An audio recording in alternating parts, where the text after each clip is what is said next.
ชิญกรรมาธิการตอบชี้แจงครับกับเรียนท่านประธานสภาผู้แทนราษฎรที่เคารพท่านสมาชิกผู้ทรงเกียรติ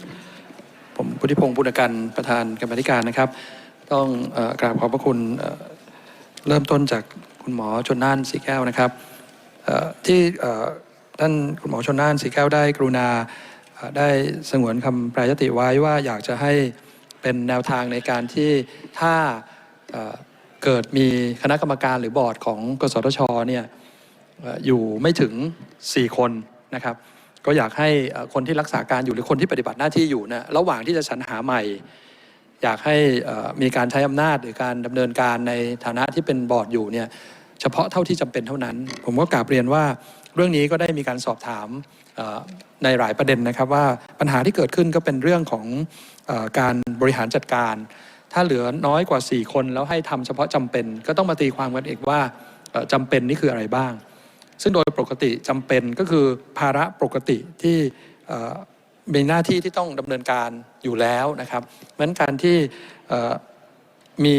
น้อยกว่า4คนเนี่ยสิ่งที่จะต้องเกิดขึ้นแล้วเขียนไว้ในกฎหมายฉบับนี้ก็คือก็ต้องเร่งให้มีการเข้าสู่กระบวนการการสรรหาเนี่ยให้เร็วที่สุด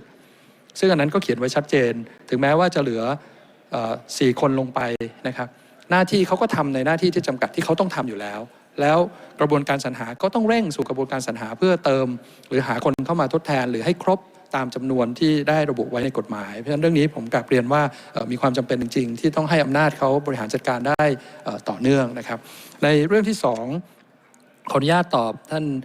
พลตำรวจตรีสุพิสารภักดีนฤนาถนะครับด้วยความเคารพว่าท่านได้สอบถามในเรื่องของ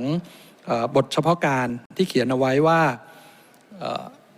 คนที่จะเข้ามาเป็นนั้นเนี่ยที่เราเขียนกฎหมายแล้วก็เขียนเอาไว้ว่าจะสามารถเป็นได้ถ้าไม่เกิน3ปีนะครับสามารถกลับมาเป็นใหม่ได้เนี่ยผมกราบเรียนว่าบอร์ดชุดปัจจุบันเนี่ยเหลืออยู่6คนแล้ว6คนเนี้ยนะครับ6ท่านเนี้ยเป็นมาแล้ว9ปีเพราะฉะนั้นทั้ง6คนนี้ไม่มีคนใดเลยที่จะมีสิทธิ์ที่จะกลับมาเป็นอีกเพราะว่าในกฎหมายเนี่ยเขียนไว้ชัดเจนว่า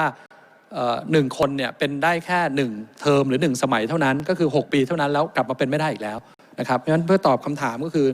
ที่เป็นอยู่วันนี้ไม่มีใครกลับมาเป็นได้อีกนะครับเรื่องที่2ก็คือที่เราต้องเขียนบทเฉพาะการไว้เนื่องจากวันนี้เนี่ยเราได้มีกระบวนการเข้าสู่กระบวนการการสรรหาบอร์ดกสทชโดยใช้พรบ2560ก็คือของเดิมอยู่ในขณะนี้เหตุผลที่เราต้องเปิดบทเฉพาะการนี้ไว้เพราะณวันนี้ถ้าเราผ่านกฎหมายฉบับนี้ไปวุฒิจะใช้เวลาเท่าไหร่ก็ตาม